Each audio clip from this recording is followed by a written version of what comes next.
오늘 우리에게 주시는 하나님 말씀은 에베소서 5장 1절부터 7절까지 말씀입니다. 신약성경 314면 에베소서 5장 1절부터 7절까지 말씀입니다. 이 계시의 말씀을 제가 받들어 읽어드릴 때 살아계신 주님의 음성을 들으실 수 있기를 바랍니다. 그러므로 사랑을 받는 자녀같이 너희는 하나님을 본받는 자가 되고 그리스도께서 너희를 사랑하신 것 같이 너희도 사랑 가운데서 행하라. 그는 우리를 위하여 자신을 버리사 향기로운 제물과 희생제물로 하나님께 드리셨느니라. 음행과 온갖 더러운 것과 탐욕은 너희 중에서 그 이름조차도 부르지 말라. 이는 성도에게 마땅한 바니라. 누추함과 어리석은 말이나 희롱의 말이 마땅치 아니하니 오히려 감사하는 말을 하라. 너희도 정녕 이것을 알거니와 음행하는 자나 더러운 자나 탐하는 자 곧 우상 숭배자는 다 그리스도와 하나님의 나라에서 기업을 얻지 못하리니 누구든지 헛된 말로 너희를 속이지 못하게 하라. 이로 말미암아 하나님의 진노가 불순종의 아들들에게 임하나니 그러므로 그들과 함께하는 자가 되지 말라. 아멘. 하나님께서 우리에게 허락하신 기쁨 가운데 자녀를 통해서 얻는 기쁨이 있습니다. 때로 자녀들이 부모님들을 힘들게 하는 일이 간혹 있기는 하지만 그러할지라도 우리가 자녀를 낳고 또 자녀를 기르는 일들은 하나님께서 주신 축복이고 은혜고 또 그 일로 말미암아 우리가 얼마든지 하나님께 감사할 수 있습니다. 그렇게 하나님께 자녀로 인해서 감사를 이제 드리는 과정 중에 특별하게도 감사하게 되는 건 자녀에게서 이제 장점이 나타날 때입니다. 그 장점이 두드러질 때, 좀 특별하다고 여겨질 때, 그래서 한때 이제 부모들이 그 장점이 어려서 일찍 나타나게 되면 이 아이가 혹 천재는 아닌가, 뭔가 특별한 일을 하지 않을까라고 하는 이제 나름의 기대를 하는 일도 있습니다. 반대로 이 자녀에게서 이제 장점보다 단점이 나타나게 되면 이제 그것으로 이제 부모님의 마음이 좀 어려워지는 경우가 있는데요. 이 장점과 단점이 나타나는 것에 따라서 부모가 그 장점이나 단점을 다루는 이제 태도가 조금 다르게 나타나는 것을 볼 수 있습니다. 이게 저 자신의 경험일 수도 있다는 생각을 하는데, 단점이 나타나는 것이 저를 닮았을 수도 있고 안 닮았을 수도 있지만 이제 그 단점을 인정하는 건 좀 어렵다는 생각이 들어요. 그래서 누굴 닮아서 이런가 이제 이런 생각도 하고 이제 말도 할 때가 있습니다. 또 반면에 장점이 나타나면 이제 그 장점이 나를 닮아서 내가 건네준 유전자 때문에 이 아이에게서 이런 이제 좋은 면들이 나타나는 거 아닌가 이제 이런 생각을 하게 되는 거죠. 저는 우리가 그런 생각을 하는 것이 이 배우자에 대한 우월감에서 비롯되는 것이 아니라 우리의 자녀들에게 내가 가진 좋은 것을 물려주고 싶은 이제 본능에서 비롯된 것이다. 저는 그렇게 이해를 합니다. 왜냐하면 이 본능이라고 하는 거 이제 하나님이 우리가 날 때부터 주신 하나님의 형상인데 이 본능 속에 좋은 것을 물려주고 싶어하는 하나님의 마음이 그대로 우리에게도 담겼다고 생각을 하기 때문입니다.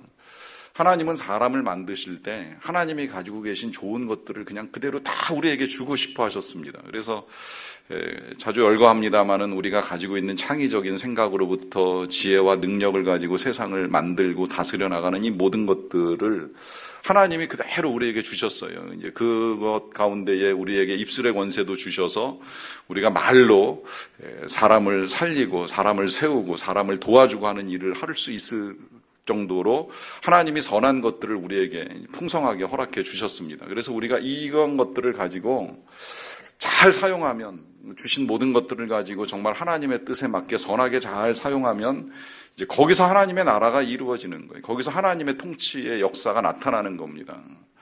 근데 이걸 잘 사용해야 되는데 이제 자기 욕심에 따라 사용하고 죄에 따라 사용하고 사단에 이끌려 사용하게 되면 거기서 이제 하나님의 나라는 이루어지기는커녕 오히려 사탄의 나라가 이루어지고 아름다운 하나님의 세상이 이제 파괴되는 결과를 가져오게 되는 것이죠. 그러다 보니까 성경이 우리에게 당부하시는 것이 이 5장 1절에 이렇게 기록이 되어 있습니다. 그러므로 사랑을 받는 자녀같이 너희는 하나님을 본받는 자가 되라. 이게 사실 이 6월 말씀의 주제인데 이 주제를 이제 보는 거예요. 마지막 주에 와서 보는데 이 주제가 정해진 이유는 우리가 하나님의 사랑을 받는 자녀이고 그 자녀됨 같이 그 하나님을 본받는 삶을 이제 살 것을 당부하시는 말씀입니다. 실은 이 말씀이 여기에서만 나오는 것이 아니라 이제 다음 주에 곧 이어서 보게 될 8절에서도 비슷한 내용으로 반복되는 거 우리가 볼 수 있는데요. 너희가 전에는 어둠이더니 이제는 주 안에서 빛이라 빛의 자녀들처럼 행하라 라고 하면서 여기서 빛은 하나님이시잖아요. 그러니까 이젠 더 이상 어둠이 아니라는 거예요. 빛이신 하나님의 자녀이니 그 빛의 자녀들답게 행하라. 그러니까 하나님 본받아서 살아가라라고 하는 당부를 하시는 겁니다. 그러면 이제 우리는 어떻게 해야지 하나님을 본받는 삶, 하나님의 자녀다운 삶을 살 수 있을 것인가 하는 생각을 하게 되는데요. 사실은 하나님의 자녀로서의 살아가는 삶은 이미 이제 몇 차례 봤어요. 여러 가지가 있지만 가장 쉽고 또 그러면서도 어떤 면에서는 가장 중요한 것이 하나님께서 우리에게 주신 이 입술의 권세를 가지고 이걸 잘 사용하는 겁니다. 그래서 3주 전에는 거짓을 버리고 이웃과 더불어 각각 참된 것을 말하라 하시는 말씀을 우리가 함께 봤고요. 또 지난주에는 더러운 말은 입 밖에도 내지 말고 오직 덕을 세우는 데 소용되는 대로 선한 말을 하여 듣는 자들에게 은혜를 끼치라라고 하는 말씀 보았고요. 그리고 이제 오늘 이어지는 말씀 3절에서 이렇게 또 강조합니다. 음행과 온갖 더러운 것과 탐욕은 너희 중에서 그 이름조차도 부르지 말라. 이는 성도에게 마땅한 반이라 하면서 더러운 것은 입 밖에 내지 말라라고 하는 이 말씀을 계속 반복적으로 강조해 주고 계세요. 강조하는 건 중요하기 때문에 강조하는 것이고 중요하기 때문에 이제 반복하고 계시는 겁니다. 참 귀한 입술의 권세를 우리에게 허락해 주셨는데 이거 잘못 열고 잘못 사용하면 행여 더러운 것이 나오고 그 더러운 것이 잘못 나오면 우리가 지난주에 들은 대로 나만 더러워지는 게 아니라 듣는 사람도 더러워질 수 있으니 이런 거 입 밖에 내지 말라 하시는 말씀을 오늘은 또 바꿔서 그 이름조차도 부르지 말라 그래요. 이름조차도 부르지 말라는 건 생각도 하지 말고 그거 입에 올리는 거 부끄럽게 생각을 할 수도 있어야 된다라고 하는 말씀을 하시는 겁니다. 이제 거기 열거된 것 여기 보시면 이제 음행, 온갖 더러운 것, 탐욕이라고 말씀하셨는데 사실 하나하나 예를 들지는 않겠어요. 예를 들다 보면 저 자신도 여기서 또 그 예 하나하나가 더러운 것 될 수 있다는 생각이 들면서 또 어려운 개념도 아니니까 예를 들지는 않겠습니다만은 그러나 우리가 분명히 알아야 되는 것은 이런 것들은 그야말로 입 밖에 내서는 안 된다라고 하는 거예요. 왜 그런지에 대한 이유를 좀 먼저 하나 볼 필요가 있겠는데요. 5절에서 이렇게 말씀합니다. 너희도 정녕 이것을 알거니와 음행하는 자나 더러운 자나 탐하는 자 곧 우상 숭배자는 다 그리스도와 하나님의 나라에서 기업을 얻지 못한다 하시는 말씀입니다. 여기서 왜 우리가 음행이나 더러운 것이나 탐하는 것을 입 밖에 내지 말고 이름조차 부르지 말아야 되는지에 대한 이유 분명히 밝혀주죠. 그건 우상숭배라는 거예요. 우상숭배. 우상숭배는 아시겠지만 하나님이 가장 싫어하시는 겁니다. 이스라엘 백성들이 애굽에서 나오는 동안에 하나님이 하신 일이 정말 많아요. 그 애굽 땅에 10가지 기적을 내리시는 일이 있었고요. 그 다음에 이스라엘 백성들이 바다를 잘 건너갈 수 있게끔 홍해를 열어주신 일도 있죠. 거기서 끝난 거 아니에요. 그러고 난 다음에는 그들이 광야를 지나가는데 너무 먹을 것이 없으니까 비를 내려줘도 자랄 수 있는 식물이 없다 보니까 하나님께서 그냥 음식을 내려주세요. 그게 만나 아닙니까? 그냥 거저 먹게 해주신 거예요. 40년 동안 하루도 쉬지 않고 그냥 먹게 해주셨는데 음식만 내려주신다고 또 사는 게 아닙니다. 거기 광야지만 그래도 살고 있는 부족들이 있는데 그 부족들하고 전쟁을 해야 돼요. 그게 첫 번째 맞닥뜨린 족속이 미디안 족속인데 이 부족하고 이스라엘 백성들이 싸울 준비가 안 돼 있어요. 무기도 없고 훈련도 없고 군인도 없습니다. 그러다 보니까 싸울 수 없는데 그저 그냥 모세가 손들면 싸워 이기게 하시고 하나님이 그 전쟁을 승리로 이끌어 주셔서 그 전쟁이 끝나고 난 다음에 이스라엘 백성도 이건 우리의 승리가 아니라 하나님의 승리다. 하나님께서 우리를 이기게 하셨다라고 하는 고백을 가지고 여호와 니시라고 하는 이름을 그 전쟁터에다가 붙이게 됩니다. 해줄 것 다 해주셨어요. 하나님이 그야말로 온갖 노력과 수고를 기울여서 그 백성들을 이끌어내셨습니다. 그런데 그 직후에 하나님께서 모세에게 하시는 말씀 중에 더 이상은 이 백성과 함께 못 가겠다. 그냥 네가 데리고 가라. 난 같이 안 가겠다고 하는 말씀을 하십니다. 왜 그런지 그 이유를 아시지요? 이유는 딱 한 가지였어요. 그건 그 백성이 모세가 시내산에 있는 동안에 금송아지 우상을 만들었기 때문입니다. 그 우상 앞에서 춤추고 절하고 하는 일들을 하나님이 보시고 모세에게 하신 말씀이에요. 난 더 이상 이들과 함께 갈 수 없겠다. 네가 데리고 가라. 그 많은 애를 쓰시면서 그들을 이끌어내셔서 거기까지 오셨는데 왜 하나님이 그들과 함께 가는 그 길을 포기하시겠다고 말씀을 하실까요? 이유는 한 가지입니다. 그들이 우상을 섬기기 때문입니다. 하나님을 섬기지 않고 우상을 섬기기 때문에 하나님이 더 이상은 같이 못 가겠다고 말씀을 하시는 겁니다. 물론 그 이후에 모세가 하나님을 설득해서 다시 하나님이 그 백성을 이끌고 그 광야의 여정을 가시기는 하셨지만 그럴지라도 우리가 분명히 알아야 되는 건 하나님이 이 우상 숭배를 그만큼 싫어하신다는 거예요. 하나님 아닌 다른 것을 섬기는 것을 그렇게도 싫어하십니다. 그러나 오늘 성경은 뭘 만들어 놓고 거기 절한다고 해서 우상이 아니라는 거예요. 뭐 특별한 우상을 세워놓고 그것을 경배한다고 해서 우상이 아니라 분명하게 명백하게 우리에게 가르쳐 줍니다. 음행, 더러운 것, 탐욕 다 우상이라는 거예요. 한마디로 말하면 우리의 삶이 하나님을 바라보지 못하게 하는 것들은 다 우상입니다. 하나님에 끌려 살아가지 못하게 하는 건 다 우상입니다. 주님과 동행을 방해하는 그 어떤 것들은 다 우상이 될 수 있습니다. 그리고 이러한 것들은 언제나 우리가 하나님을 섬기지 못하도록 우리 주변에서 우리를 미혹하기 위해서 온갖 애를 씁니다. 그러다 보니까 6절에서 이렇게도 말씀을 하시잖아요. 누구든지 헛된 말로 너희를 속이지 못하게 하라. 이로 말미암아 하나님의 진노가 불순종의 아들들에게 임하나니 그러므로 그들과 함께하는 자가 되지 말라. 우리 주위에 헛된 말로 헛된 생각으로 우리를 미혹하는 것들이 있을 수 있다는 거예요. 하나님을 바라보지 못하도록, 하나님을 섬기지 못하도록, 하나님을 따라가지 못하도록 하는 것들이 있을 수 있다는 거예요. 여러분, 혹시라도 여러분들의 삶에 정말 하나님을 주목하고 주님과 24시간 동행하는 것을 우습게 생각하게 만들거나 방해하는 것들이 있다면 그게 우상인 거예요. 하나님을 섬기고 있는 게 아니에요. 여러분, 우리가 이렇게 주일마다 교회 와서 예배 드리고 찬양하고 하는 이 일 1시간 한다고 해서 이거 하나님 섬긴다고 착각하지 마세요.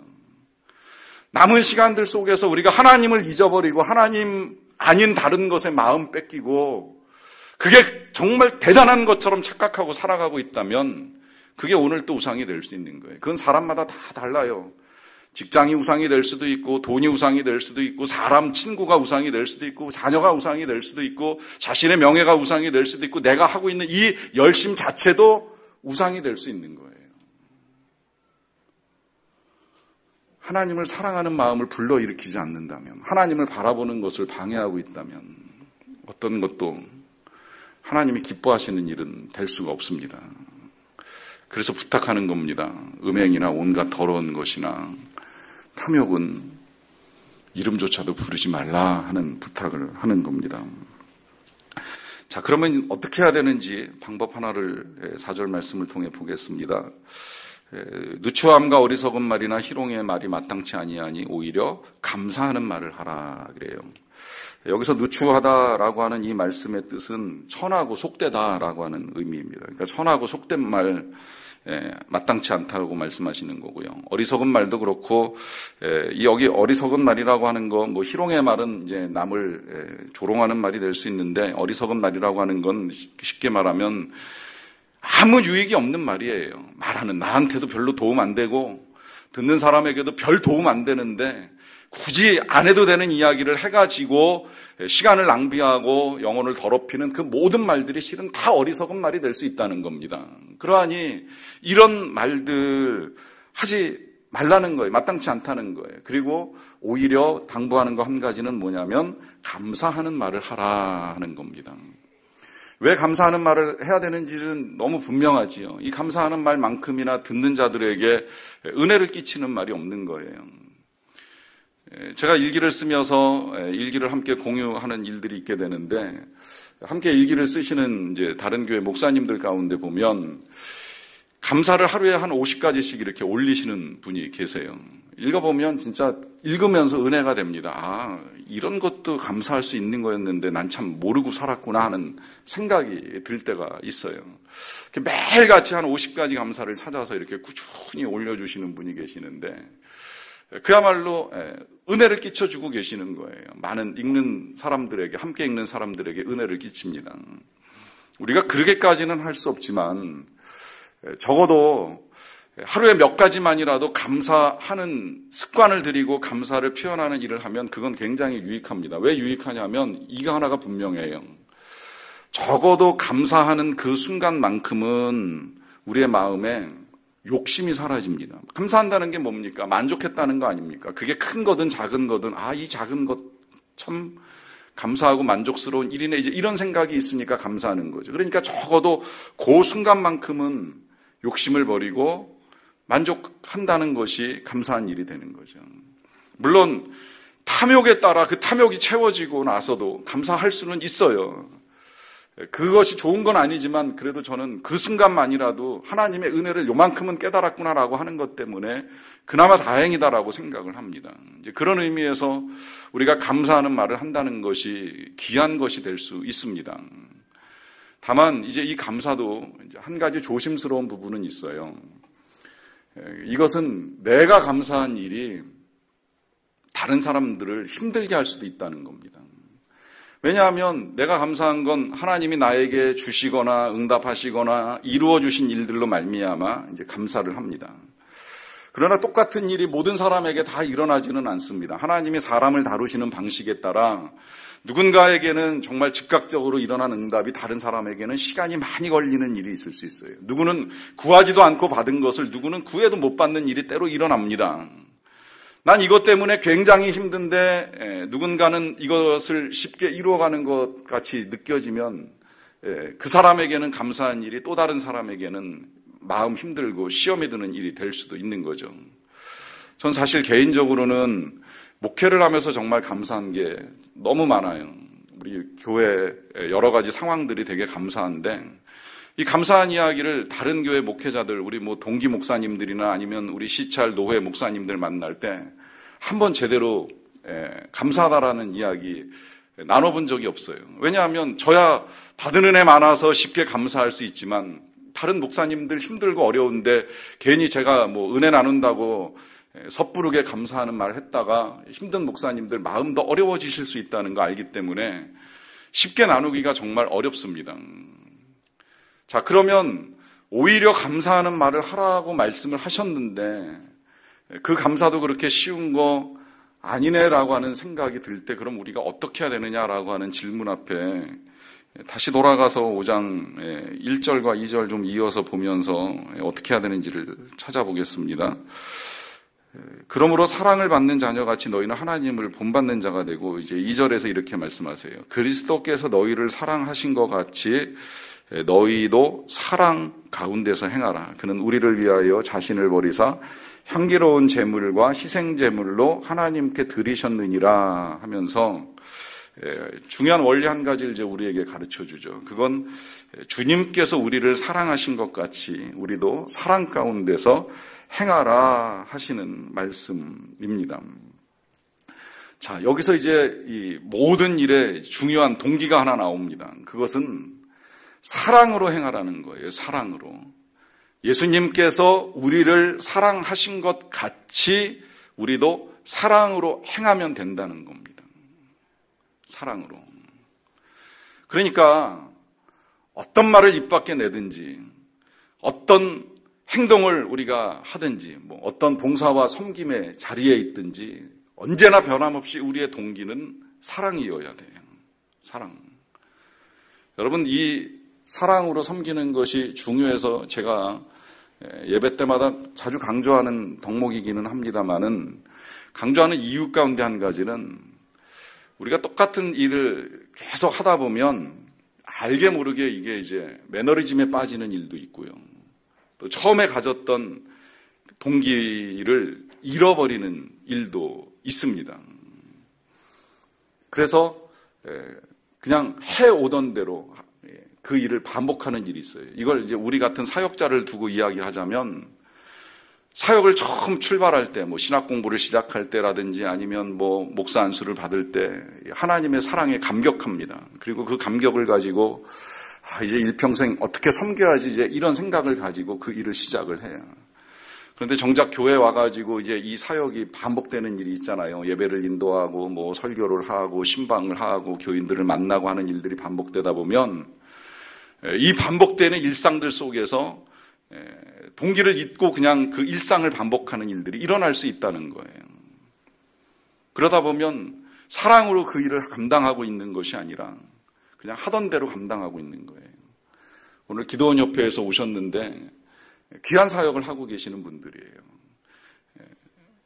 아직도 성경이 보급되지 아니한 지역에 성경을 보급해 나가는 이 귀한 사역을 해나가시는데 굉장히 좋은 일이라고 생각을 합니다만은, 죄송합니다만 내면의 동기가 사랑 없이도 이 일을 할 수는 있다는 생각을 하는 거죠. 반복하다 보면 그런 위험성에 빠질 수 있다는 건 우리 모두가 다 겪는 일들이기 때문입니다. 그래서 부단하게 우리는 우리의 동기를 점검해야 됩니다. 이 동기를 점검해야 되는 것은 우리가 입 밖으로 내는 말 한마디, 우리가 행하는 행동 하나하나가 사랑으로 행하지 아니하면 그게 진짜 다 아무것도 아닌 것이 되는 거예요. 사도 바울이 분명히 말씀하셨잖아요. 내가 내 가진 것 다 가지고 구제해도, 내 몸을 불사르게 내어줘도 사랑이 없으면 난 아무것도 아닙니다. 여러분, 동기를 점검하셔야 돼요. 특히 말할 때 동기를 점검하셔야 돼요. 내가 이 말하는 거 이 사람 위한 건가? 이 사람한테 도움되는 건가? 이 사람을 사랑해서 하는 말인가? 아니면 조심하셔야 됩니다. 점검하고 말하시는 훈련도 필요합니다. 그냥 떠드는 거, 비방하는 거, 이거 분명히 버리라고 말씀하셨기 때문에 사랑 없이 떠드는 거, 사랑 없이 비방하는 거 무서운 일이 됩니다.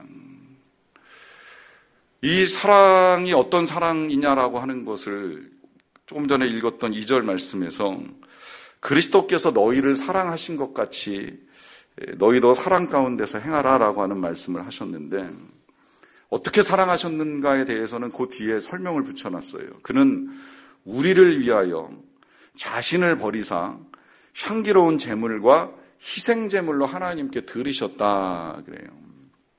예수님께서 이제 우리를 위하여 그 자신을 버리셨고, 그 버리신 것은 제물 되신 일인데, 여기 제물을 두 가지로 지금 표현을 했습니다. 하나는 향기로운 제물이고 하나는 희생제물이고, 향기롭다는 건 냄새가 좋다는 거 아니죠. 성경에서, 구약에서 특히 하나님이 받으실 만한 향기로운 제사다, 향기로운 제물이다, 이런 표현을 사용하는 건 사실 그 냄새가 그렇게 좋겠어요. 짐승 태우는 냄새, 양 잡아가지고 태우는 냄새, 소 잡아가지고 태우는 냄새가 그렇게까지 좋겠어요. 몰라요. 우리 입장에서는 고기 굽는 냄새니까 이게 향기롭게 냄새가 날 수도 있을지 모르겠지만, 사실은 하나님 편에서 또 한 마리의 생명이 죽어가는 그 일을 향기롭게 냄새 맡으시면서 좋다 이렇게 말씀하실 건 아니라고 생각이 들어요. 그럼에도 불구하고 그 일을 향기롭다라고 말씀하시는 건 그로 말미암아 인간의 죄가 사해지기 때문이라는 거예요.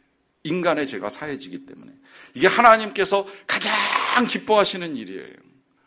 우리의 죄가 속함을 받는 이 일.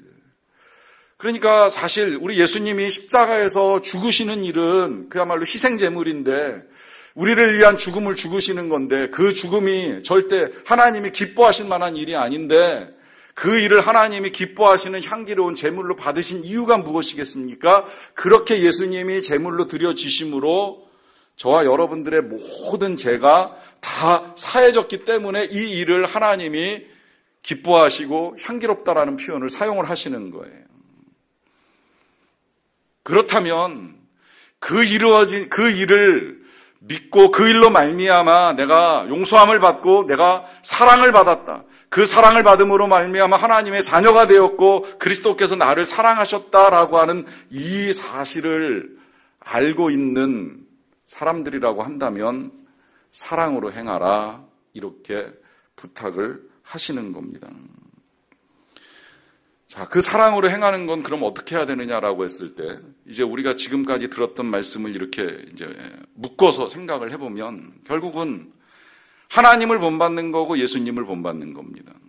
그럼 뭐가 본받는 것이냐라고 했을 때에, 본받는 건 예수님, 지금 여기 2절 말씀 표현된 대로, 예수님이 우리를 위하여 자신을 버리신 것처럼, 우리도 누군가를 위하여 자신을 버리는 삶을 사는 거예요. 이게 그리스도인의 삶입니다. 그리스도인의 삶, 하나님을 믿고 이제 예수님을 따르기로 결정한 그 그리스도인의 삶은 다시 말씀드립니다만 절대 자신을 위하여 살 수 없는 거예요. 나를 위하여 죽으신 예수 그리스도를 위하여 아니면 누군가를 위하여 이제 우리를 버리는 삶을 살아가는 겁니다. 그럼 어떻게 살아야 될까요? 우리를 버리는 삶. 때로 저는 그 버리는 삶 때문에 사역의 길에 들어서기도 했고 또 한때는 선교지로 나가야 되는 거 아닌가라고 하는 생각도 들었어요. 사실 우리는 선택이 원래 없는 거예요. 나가든지 보내든지. 나머지는 다 불순종이고 하나님의 말씀과 명령을 무시하는 겁니다. 너희는 가서 모든 족속을 제자로 삼아 아버지와 아들과 성령의 이름으로 세례를 베풀고 주님이 분부하신 걸 다 가르쳐 지키게 하라고 말씀하셨기 때문에 우리는 가든지 보내든지 분명히 해야 돼요. 그래서 우리 교회가 그 일을 하는 거예요. 시간이 날 때마다 가시는 분들이 계시고 가지 못하면 보내시는 분들이 재정을 모으고 또 기도를 모아서 보내드리는 일을 하는 거죠. 이거 이외에 사실 우리가 선택할 수 있는 건 없는 거예요. 그리스도인의 삶은 하나로 결정이 지어진 겁니다. 우리도 이제 그리스도와 같이 자신을 버리고 그리스도를 위해서 사랑으로 행해 나가는 겁니다. 그러나 정말 나간다고 다 버렸는지에 대해서는 의문이 생기는 겁니다. 고국 땅, 고향 땅 버리고 이국 땅 낯선 곳에 가서 선교하고 사역하면 진짜 버린 것인가? 감히 제가 귀한 선교사님들의 사역을 이런 식으로 질문하는 이유를 아실 겁니다. 그건 사역의 길에 들어서도 더러운 것을 못 버리는 저 자신을 보는 일이 종종 있기 때문입니다. 욕심을 버리지 못하고 악한 것들을 버리지 못하고 사역하는 일들을 경험하게 될 땐 나간다고 버리는 것이 아니구나. 사역을 한다고 해서 그것으로 나를 버리고 주님을 위하여 사는 것만은 아닐 수도 있겠구나라고 하는 생각을 합니다. 그렇게 보면 나가냐 안 나가냐 보내느냐 안 보내냐보다 더 중요한 건 그야말로 우리 안에 있는 더러운 것을 버리느냐 하는 겁니다. 그 더러운 것을 버리기 위해서 주님이 오늘의 말씀을 통해서 저와 여러분들에게 분명하게 가르쳐 줍니다. 그것은 잊지 말라는 거예요. 그리스도께서 우리를 사랑하심을. 향기로운 제물로, 희생 제물로 우리 대신 십자가에서 드려지신 그 십자가의 사랑, 예수님의 사랑, 하나님의 사랑을 어찌 잊을 수 있겠느냐. 그리고 그 사랑을 잊지 않는다면 어떤 더러운 것으로도 우리의 삶, 우리의 마음, 우리의 입술을 더럽히면서 살아갈 수 없는 것이 분명해지는 거죠. 이젠 정말 선한 것으로 은혜를 끼치며 사는 저와 여러분들의 삶이 되기를 간절히 바랍니다. 기도하겠습니다.